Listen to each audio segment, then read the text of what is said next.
Dear audience, welcome to our Gerardo Retreat House Real Life Stories Radio. It's our honor to give you our most sincere greetings in the love of Jesus Christ and Mother of Perpetual Help. May the love and peace of the Holy Trinity be with you and your family.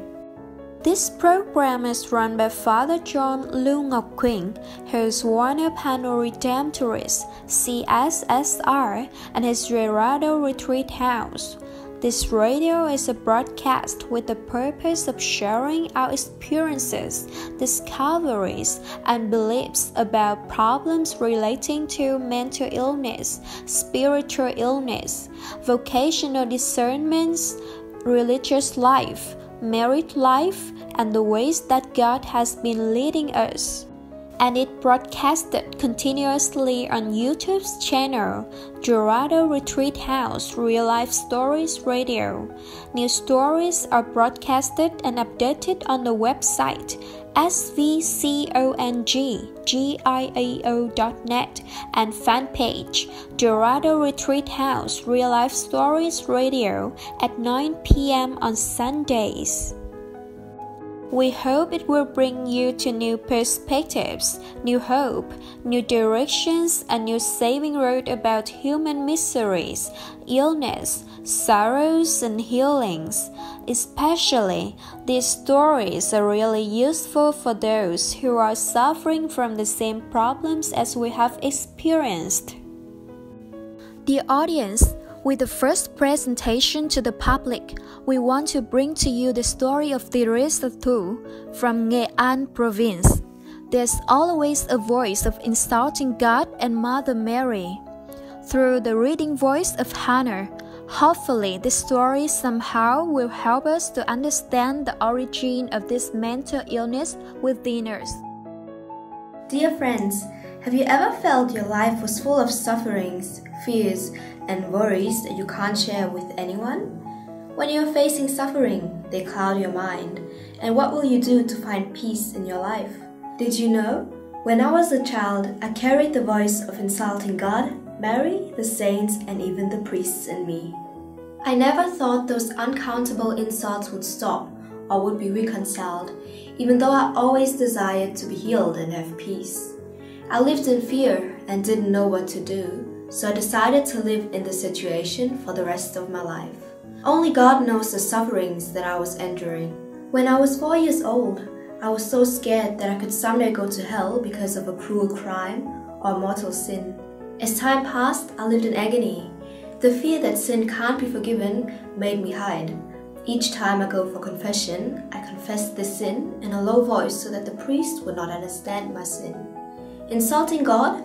I never thought that this creature could offend his creator, God of all things, and claim a sin no one can forgive. Every time that it appeared in my mind, I braced myself against those voices. But alas, the more I fought, the more they appeared. I remember, every time I attended Mass, my mind was always being disturbed by that voice. I tried to fight against it. I moved my head and did some actions like a crazy girl.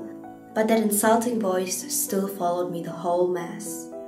When I was in my house, I couldn't sleep for months because of it. Then I didn't receive the Holy Communion for a long time. For many years, I didn't receive the Holy Eucharist.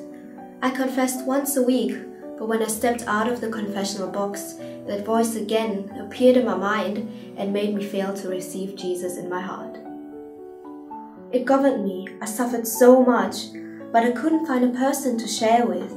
The advice of the priest in confession couldn't stop the obsession with sins in me. I only knew how to hold on to God to live. I felt sad because no one understood me. I lived in agony for 20 years. Every night I couldn't sleep because it governed me. I didn't like to study too, for I found it useless to study further.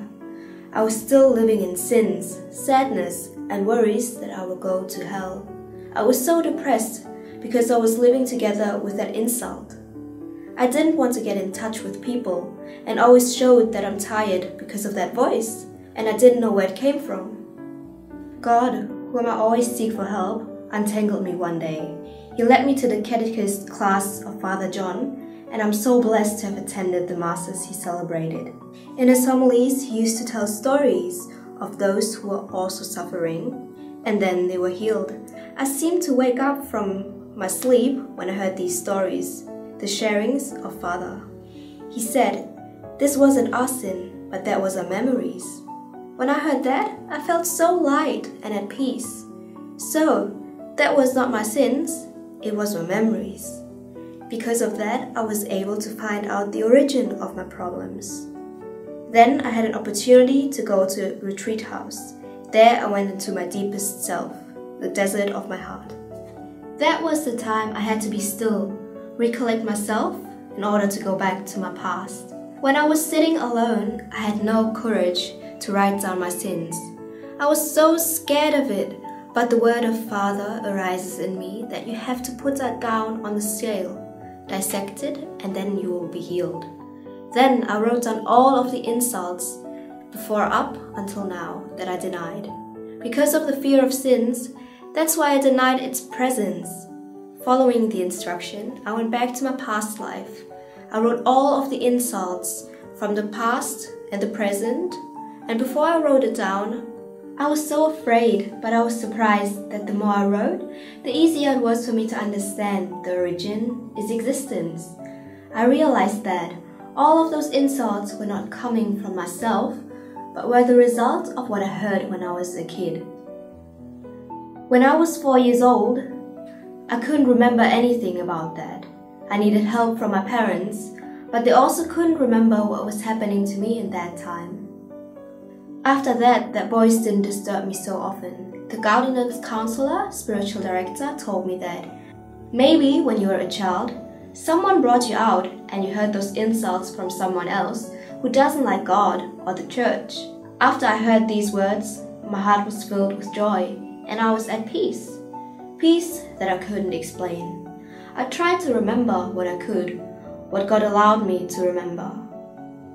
From that moment on, those voices, insults of God, disappeared from my mind.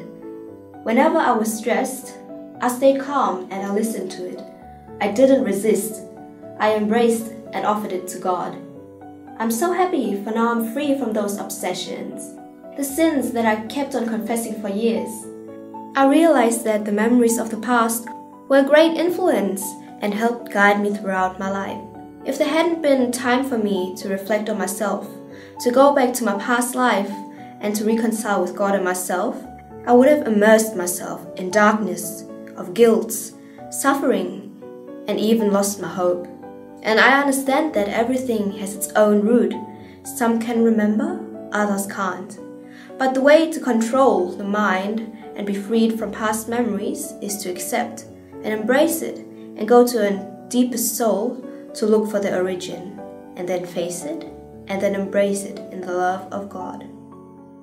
I thank God for His love and mercy, for bringing me to the Dorado retreat house.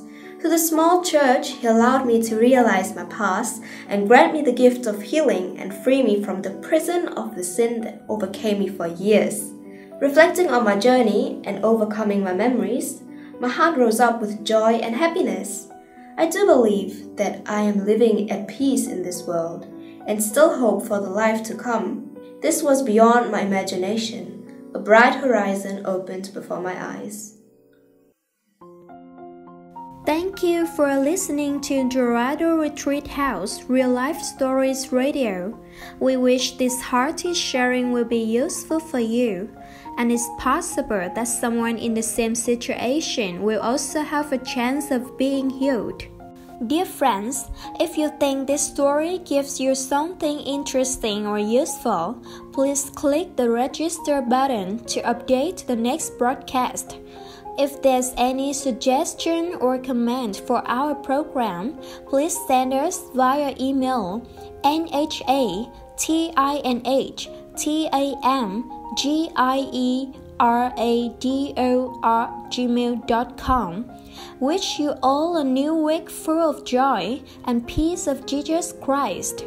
Thank you so much and see you again on the next program.